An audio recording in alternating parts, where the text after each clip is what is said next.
Hello, c'est Hello. Ici, c'est notre Safe Place, notre rendez-vous hebdo, chaque mercredi à 20h20. Développement perso, expérience de femme, de vie, dose de bien-être et spiritualité. Bienvenue sur Confidence Podcast. Je vous souhaite une belle écoute.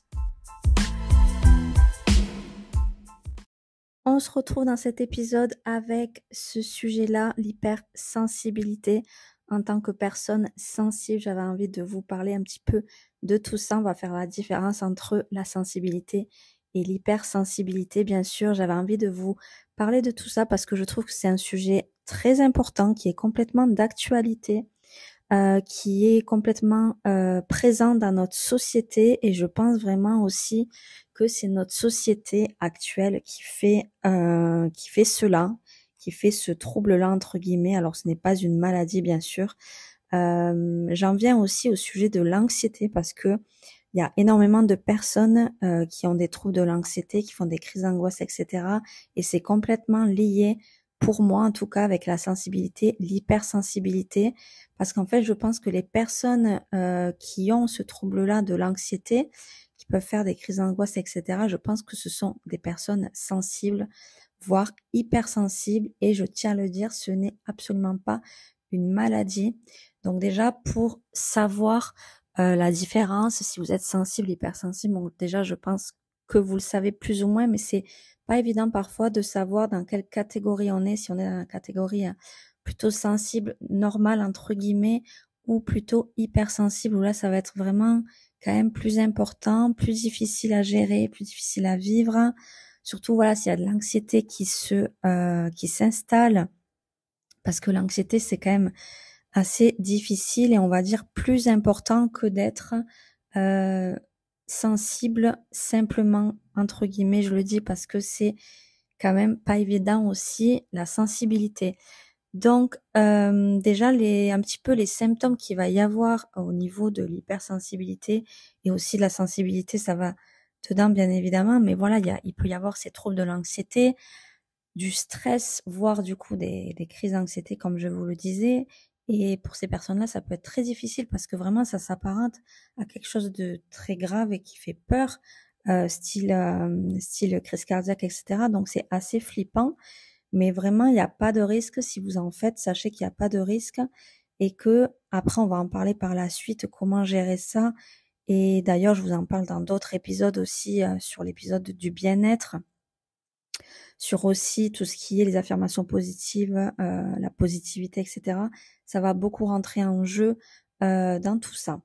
Ensuite, les personnes qui sont sensibles, hypersensibles, surtout hypersensibles, il y a une sensibilité qui peut y avoir au niveau des odeurs, au niveau des bruits et des lumières. Voilà, moi, je ne suis pas concernée par cela. Je pense que c'est plus les personnes qui sont vraiment hypersensibles qui le sont. Ensuite, il y a un besoin d'isolement. Donc ça, pour moi, c'est aussi le cas. Moi qui suis sensible depuis toujours, ça, je vais vous en parler après, mais il y a quand même ce besoin d'isolement qui est même nécessaire. C'est-à-dire que si vous êtes, donc du coup, que vous soyez sensible ou hypersensible, le besoin d'isolement, il va être important, il va être nécessaire pour vous. Parce qu'en fait, tout simplement, après, je pense que pour beaucoup de personnes, ça va être le cas, mais en tout cas pour nous, on va dire nous, vraiment, ça va vous permettre de recharger vos batteries et d'être bien par la suite avec d'autres personnes. C'est-à-dire que une personne sensible, hypersensible, elle veut pas être constamment entourée, c'est pas possible. Elle va pas se sentir bien, elle va se sentir étouffée, elle va se sentir mal à l'aise, etc. Après, il y a des personnes qui ont constamment besoin de présence et qui ne sont pas sensibles ou hypersensibles du coup. Voilà, là c'est totalement autre chose, mais nous en tout cas, sensibles, hypersensibles, on a besoin de moments seuls, et je vous en parlerai dans sûrement un autre épisode de moi plus en détail par rapport à ça. Mais moi c'est vrai que je suis souvent seule, enfin souvent seule. Dans mon travail, non, je fais un travail d'équipe, etc. Et j'ai aucun souci avec ça d'ailleurs. Mais c'est vrai que quand je suis en repos, etc., j'aime bien passer des moments seuls. Et j'ai toujours été comme ça. Même lorsque j'étais en couple, etc., j'avais mes moments seuls. Mes moments avec des copines, etc., avec ma famille, avec la personne. Mais voilà, j'ai toujours eu besoin de moments seuls. Et ça, c'est depuis toujours. Parce que de toute façon, on est on est comme ça, né NAIT, hein, voilà. On est sensible ou hypersensible et on le reste. Alors bien évidemment, et heureusement, je trouve, il y a de l'amélioration. Je ne suis pas du tout aussi sensible que ce que je l'étais quand j'étais enfant et même plus tard. Au fil des années, on s'améliore. Au fil des années, les choses se tassent entre guillemets et puis on apprend à se connaître, on fait un travail sur soi, etc. Donc du coup, c'est mieux. Mais voilà, ce que je veux dire, c'est que ces besoins-là, ces symptômes-là, ils le sont depuis toujours. Après, voilà, c'est un travail à faire sur soi-même. Donc du coup, j'en reviens aux symptômes. Il y a aussi un débordement d'émotions. Et ça, je pense que c'est pour les sensibles ou les hypersensibles, en sachant que j'avais entendu dire que pour les personnes hypersensibles, au niveau de quand vous regardez un film, etc., quelque chose de triste et tout ça, forcément un hypersensible, il va avoir du mal à gérer ses émotions, à gérer ses larmes, etc. Moi, pour ma part, c'est pas mon cas.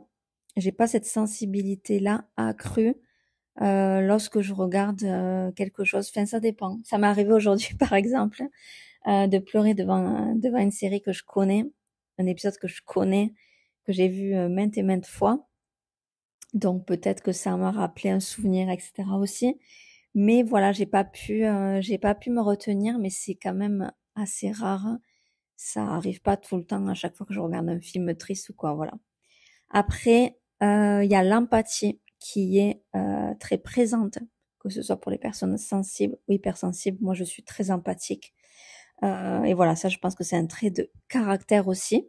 Mais voilà, c'est un trait des personnes sensibles et hypersensibles.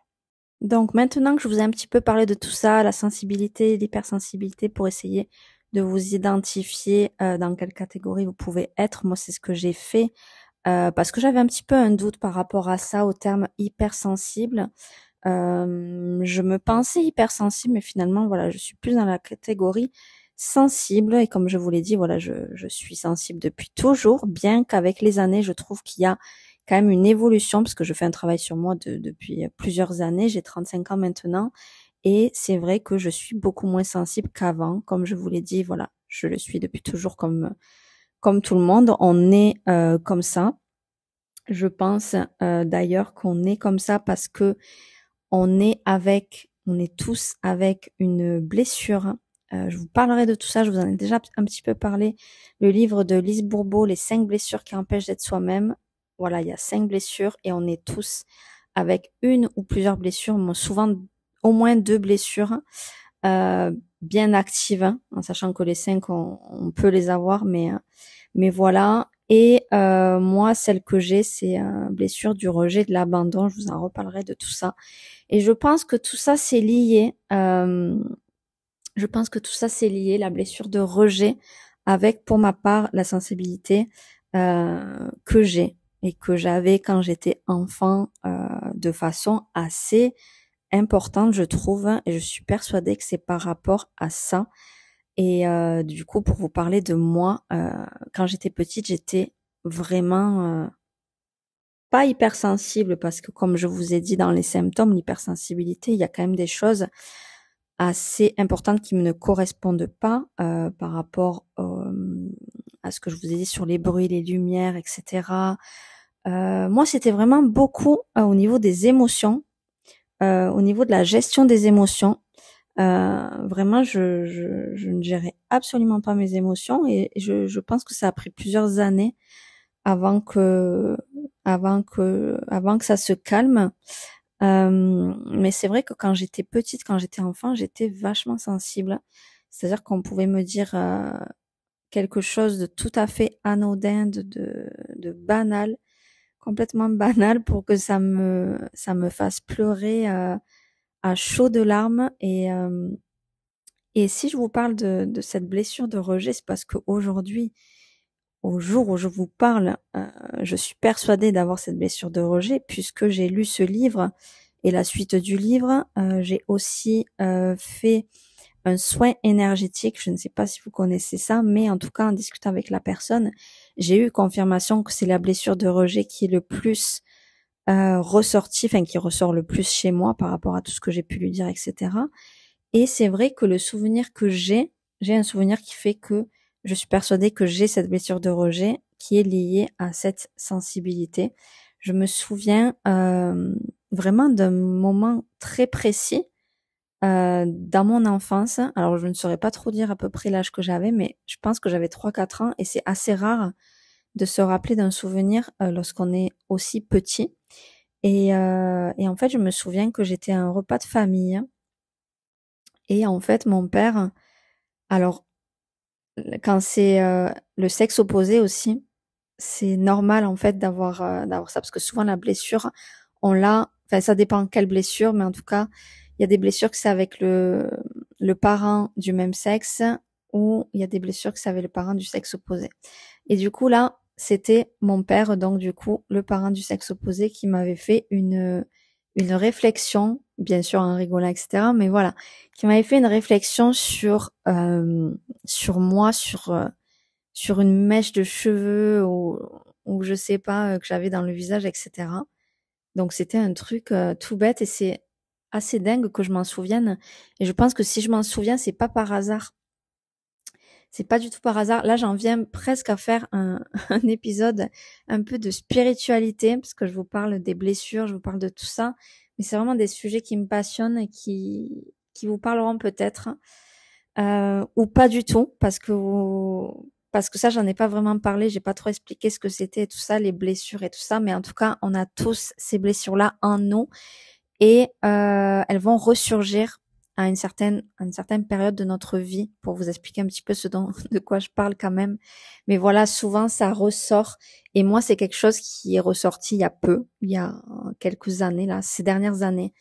Et du coup, c'est pour ça que je fais un travail sur soi et que sur ça et que j'ai lu ces livres et que j'ai essayé de comprendre qu'est-ce qui se passait en moi. Et du coup, voilà, c'est cette blessure de rejet que j'ai depuis toujours, enfin depuis l'enfance et qui est ressorti à un certain moment de ma vie. Et on passe tous par là. Donc voilà, après, soit on travaille dessus et on avance, soit on travaille pas dessus, on laisse ça et on vit avec cette blessure. Et du coup, on vit des situations sans cesse, sans cesse, sans cesse qui vont se répéter. Par exemple, si je travaillais pas sur ça, je revivrais sans cesse, sans cesse, sans cesse des situations où ma blessure de rejet va être activée, euh, activée, sans arrêt, ben, jusqu'à la fin. Donc voilà, moi je trouve que c'est important de travailler là-dessus. Donc j'en reviens à ce que je disais, mon père qui m'avait fait cette remarque sur une mèche de cheveux qui m'allait dans le visage, il m'avait pas du tout fait une remarque désobligeante ou quoi, mais voilà, c'était juste ça. Et comme quoi, je l'ai pris, je ne sais pas, hein, je ne m'en souviens pas, mais en tout cas, je l'ai pris mal. Alors, il y a une susceptibilité, pardon, que j'ai eu de façon assez importante quand j'étais petite, enfant, etc. Même au cours de ma vie, qui je trouve maintenant est beaucoup moins importante. Mais voilà, c'était le cas. Donc je pense qu'il y a un côté de susceptibilité, un côté de sensibilité, pas d'hypersensibilité, je pense pas. Pour moi, c'est pas ça. Je pense que c'est vraiment la susceptibilité, la sensibilité et cette blessure de rejet qui je pense était activée. Je m'y connais pas assez vraiment pour vous en parler en profondeur de tout ça, mais Lise Bourbeau le fait très bien dans le livre Les 5 blessures qui empêchent d'être soi-même. Donc n'hésitez pas à le lire. Il y a aussi la suite sur la guérison des 5 blessures. Je l'ai lu 2 fois. Je les ai lus 2 fois chacun, mais vraiment c'est assez difficile. Euh, c'est pas évident à comprendre, je trouve. Il faut déjà savoir quelle blessure on a et tout ça, c'est pas facile. Mais bref, c'était pour vous dire que voilà, mon père en me disant ça, je pense qu'à ce moment-là, cet âge-là, j'avais cette blessure qui ensuite disparaît entre guillemets et qui ressurgit à un certain âge avec certaines situations. Et après, bon, il faut être dans la capacité de se rendre compte que c'est une blessure, que vous revivez les mêmes choses, etc. et de comprendre d'où ça vient. Voilà, il faut avoir ce cheminement aussi d'essayer de comprendre. Donc du coup, c'était pour vous expliquer un petit peu j'en viens à ce sujet, à cette confession de mon enfance parce que c'est pour vous expliquer un petit peu moi, qu'est-ce que j'ai pu vivre au niveau sensibilité, comment j'étais en étant enfant. Euh, et même par la suite, j'ai continué à l'être. La susceptibilité, après, je pense que je l'ai été, oui. Mais je pense que voilà, que ça s'est amélioré avec les années. Et après, je pense que c'est tout simplement un trait de caractère. Voilà, je suis balance, et c'est aussi quand même dans les traits de la balance. Donc du coup, voilà pour moi. Donc maintenant, on va parler de choses concrètes parce que c'est quand même le but de cet épisode. Oui, vous parlez de moi et du fait que je suis sensible. J'ai mis le mot hyper entre guillemets parce que je ne suis pas hyper sensible, mais il y a des personnes qui peuvent écouter cet épisode et qui le sont et qui peut-être se reconnaîtront déjà dans les symptômes, peut-être se reconnaîtront dans mon histoire, en moi. Et le but pour moi là, c'est de vous aider à comprendre ça tout d'abord et qu'est-ce qu'on fait quand on est comme ça? Parce que concrètement, euh, comment on vit d'être sensible ou hypersensible? Donc déjà, ce que j'ai envie de dire en premier lieu, et ça vaut pour n'importe quel trait de caractère, n'importe quoi que vous ayez ou que vous soyez, ben c'est déjà de s'accepter tel que vous êtes. Parce qu'alors ça, c'est la première des choses, c'est une question de confiance en soi aussi. Ça, je ferai, c'est sûr et certain à 2000% que je vous ferai un épisode sur la confiance en soi, parce que c'est quelque chose qui compte pour moi, que j'ai eu, perdu et à nouveau eu, la confiance en soi. Donc voilà, donc déjà voilà, acceptez-vous tel que vous êtes. Ça, c'est vraiment très important. Affirmez-le au quotidien. Je vous ai partagé des affirmations positives, mais affirmez, je m'accepte tel que je suis, je m'aime comme je suis. Voilà, tout ce qui est un petit peu self-love à travers les affirmations positives, c'est hyper important. Donc voilà, déjà, comme je vous le dis, vous acceptez vos émotions, acceptez-vous, acceptez d'être sensible. Parce que c'est vrai que je trouve que dans la société qu'on est aujourd'hui, euh, les gentils, les sensibles, presque ça serait un défaut quoi. Et franchement, je trouve c'est grave. Je trouve ça très grave en fait moi. C'est réel hein. C'est réel parce que voilà, je pense que personne va me contredire sur ça, mais je trouve ça grave d'être trop gentil. C'est pas, faut pas être trop gentil avec les gens, euh, sinon ils en prennent trop quoi. Mais bon, je trouve ça assez dramatique. Mais bon, bref. Voilà, en tout cas, s'accepter et comment dire, être bienveillant envers soi-même et être fier. Je pense qu'il faut vraiment être fier de qui on est, d'être sensible. Vous pouvez être fier d'être sensible, d'avoir cette empathie, parce que lorsque vous êtes sensible, hypersensible, vous êtes empathique, hein, d'avoir cette sensibilité, d'avoir ce besoin d'être seul, ben acceptez-le. Moi, je trouve que c'est très bénéfique d'être seul. Je vous en ai déjà parlé dans l'épisode du bien-être. Donc voilà, vos émotions, alors parfois elles sont débordantes lorsque vous êtes sensible ou hypersensible. Mais la première des choses à faire, c'est d'accepter les émotions. Voilà, c'est vraiment le conseil le plus bateau que je peux donner, mais mais voilà, pour moi, c'est vraiment le plus important, c'est d'accepter ces émotions-là, d'essayer de les comprendre, d'essayer de vous dire voilà pourquoi je ressens ça, qu'est-ce qui fait que j'ai ressenti ça. Voilà, ça c'est très important. Après, il y a des choses à mettre en place lorsque vous êtes une personne sensible, lorsque vous êtes une personne anxieuse, parce que je veux parler de l'anxiété aussi, du stress, des crises d'angoisse, même si honnêtement, je n'en ai jamais fait. J'en entends beaucoup parler. Le stress, c'est donné à tout le monde. Je peux avoir des moments de stress et pour ma part, ça me fait des troubles intestinaux. Ça me fait voilà des problèmes au niveau du ventre. Ça, c'est un problème de santé que j'ai depuis, je pense, depuis 3 ans, qui n'est pas réglé pour moi. Mais voilà, je travaille là-dessus. Il y a un livre, je sais plus comment il s'appelle. Je crois que c'est l'estomac qui est votre deuxième cerveau. Et voilà, ça c'est totalement réel. Souvent, souvent il y a des problèmes intestinaux quand il y a du stress, quand il y a de l'anxiété, etc. Il peut y avoir vraiment, bien sûr, d'autres troubles, mais les troubles intestinaux, c'est quand même quelque chose de très connu lorsqu'on est anxieux, lorsqu'on est stressé. Donc, du coup, je vous disais, il y a des choses à mettre en place lorsque lorsque vous avez ces troubles-là de sensibilité, d'anxiété. Alors déjà, le sommeil, c'est quelque chose de très, très, très important. De toute façon, pour tout le monde, pour l'être humain, il faut recharger votre cerveau en dormant, tout simplement. Donc ça, c'est très important. Après, bien sûr, que la durée du sommeil, ben, ça dépend de chacun, hein. Il y en a qui ont besoin de 5 heures de sommeil. Je les envie, ces gens-là, parce que moi, j'ai clairement besoin de plus que ça. Mais voilà. Tout à l'heure, je vous parlais des moments seuls.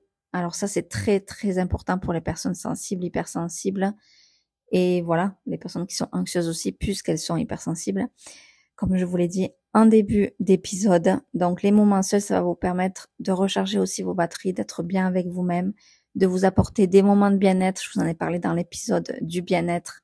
C'est hyper important, des moments de détente, parce que l'anxiété, le stress, voilà, si vous l'avez, c'est très important de pratiquer, par exemple, la méditation, le yoga, du sport. Ça peut être seul ou en groupe, peu importe.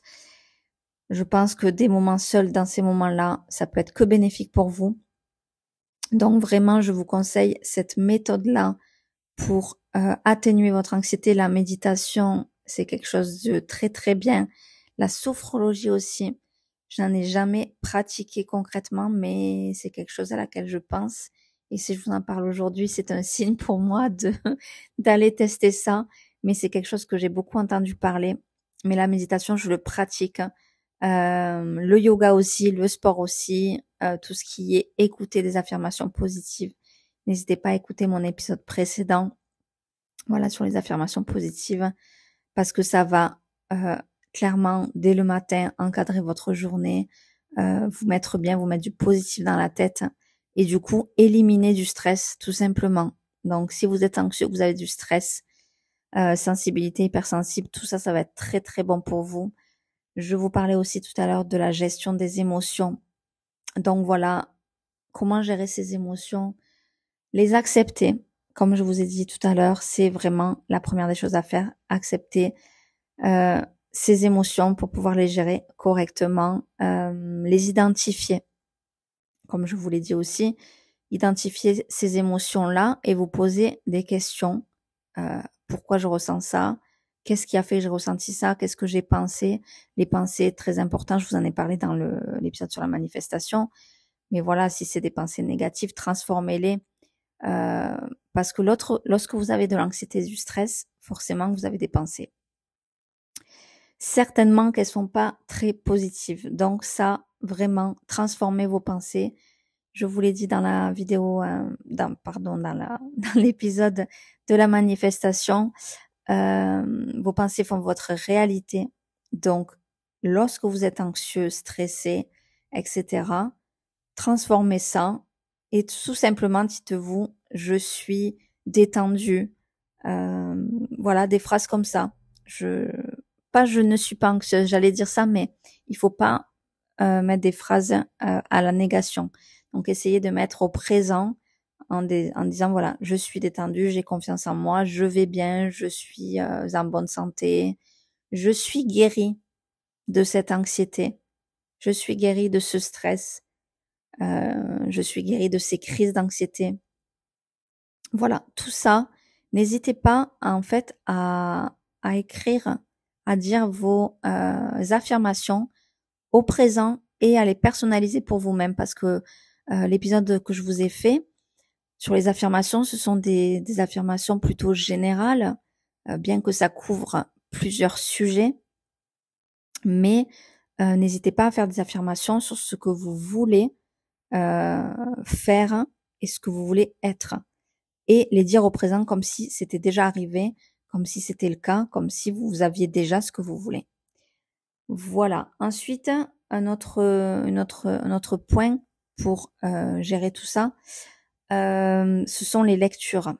Parce que tout simplement les lectures de développement personnel, bien sûr, Ça va vous apprendre à vous connaître.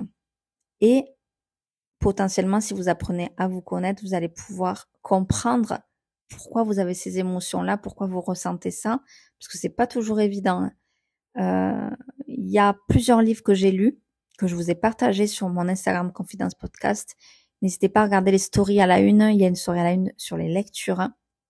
Il y a un livre que j'ai adoré de Lise Bourbeau, qui s'appelle Qui es-tu? Je vous en ai déjà parlé dans un autre épisode encore, mais je l'adore tellement qu'il faut que je vous le partage. Il faut que vous l'achetiez, il faut que vous le lisiez. Non, mais vraiment, j'ai tellement adoré ce livre. Je crois que c'est mon livre préféré. Après d'elle aussi, il y avait Écoute ton corps. Donc là, vraiment, c'est un livre que je vous conseille pour apprendre à vous connaître. Vraiment, il est génial. Et ce que je voulais vous dire aussi, c'est la confiance en soi. Je ferai un épisode sur ça. Je vous l'ai dit, c'est quelque chose que j'ai appris. J'ai confiance en moi. Je ne me compare pas aux autres, etc. Et c'est un travail sur soi. Vraiment, c'est un travail qui peut prendre beaucoup de temps. L'estime de soi aussi. Il y a pas mal de livres sur ça. Mais vraiment, je vous ferai un épisode sur ça et j'espère vraiment que ça pourra vous aider. Du coup, je vous ai donné quelques clés, quelques conseils pour déjà savoir dans quelle catégorie vous êtes, accepter ce que vous êtes, qui vous êtes et gérer au mieux tout ça. Parce que le plus important, et si vous écoutez cet épisode jusqu'ici, etc., c'est pour savoir comment faire dans votre vie, comment gérer ça. Peut-être que c'est difficile pour vous. Si vous êtes hypersensible, si vous savez pas comment gérer, si vous avez des troubles de l'anxiété, si vous faites des crises d'anxiété, etc., vous savez pas comment faire. Moi, je pense que vraiment la seule chose, c'est d'accepter, comme je vous l'ai déjà dit, mais d'écouter votre corps. Euh, je pense que s'il y a vraiment des gros troubles d'anxiété, etc., c'est qu'il y a un manque d'écoute de votre corps. C'est qu'il y a un trop plein de votre mental, parce que souvent, c'est le mental qui prend le dessus sur vous. Voilà. Et je pense que voilà, il faut faire un travail là-dessus sur le mental. Donc, ça va passer par tout ce qui est affirmation positive, etc. Ça vraiment, ça va passer par le bien-être. Donc, je vous invite du coup, si vous l'avez pas fait, à écouter l'épisode sur le bien-être parce que je vous parle du bien-être, mais vraiment en général. Je vous parle de morning routine, je vous parle de positivité. Et tout ça, voilà, tout ça, ça va vraiment partie du bien-être et ça va amener à un bien-être de vous, de votre corps et de votre mental et donc à diminuer le stress tout simplement. Et dans cet épisode et même dans celui-là où je vous parle, je vous donne voilà des techniques pour vous détendre, etc. Donc écoutez votre corps, prendre soin de vous. Je pense que tout ça, c'est les bonnes clés pour y arriver. Et aussi, ce qui est très important, c'est vous dire que vous n'êtes pas seul à vivre ces choses-là. C'est que je n'ai pas regardé les chiffres pour vous les donner, mais je pense qu'on est énormément dans notre société à vivre l'anxiété, à vivre le stress, la sensibilité, l'hypersensibilité, enfin tout ça. Je pense qu'on est énormément. Donc voilà, vous dire que vous n'êtes pas seul et que c'est OK. Vraiment, voilà, vous dire c'est OK d'être comme ça. C'est OK d'être sensible. C'est OK d'être anxieux. Je vais travailler sur ça. Je travaille sur ça. Voilà, toujours dire au présent. Je travaille sur ça. Je vais bien. Je suis en bonne santé. Voilà. N'hésitez pas à dire des affirmations positives sur ça, sur les choses en fait que vous voulez modifier dans votre vie, que vous voulez modifier dans votre quotidien, que vous voulez changer. Voilà, vous avez le droit de vouloir changer, de plus vouloir accepter cela, de vous sentir mieux dans votre corps, dans votre tête, parce que la santé mentale, ça a vraiment pas de prix. Donc vraiment, je vous souhaite de travailler là-dessus. J'espère que mes conseils et les clés que je vous ai données pourront vous aider. N'hésitez pas à me le dire, n'hésitez pas à me faire vos retours sur cet épisode et sur tout ça. N'hésitez pas, si vous avez des questions, à me les poser dans la catégorie des messages, des commentaires pour me dire ce que vous avez pensé de cet épisode, répondre aux sondages, etc. Ça m'aidera beaucoup pour la suite. Et en tout cas, déjà, merci pour tous vos retours sur les épisodes précédents, etc. Je suis pleine de gratitude et vraiment merci du fond du cœur. Et on se retrouve mercredi prochain pour un prochain épisode.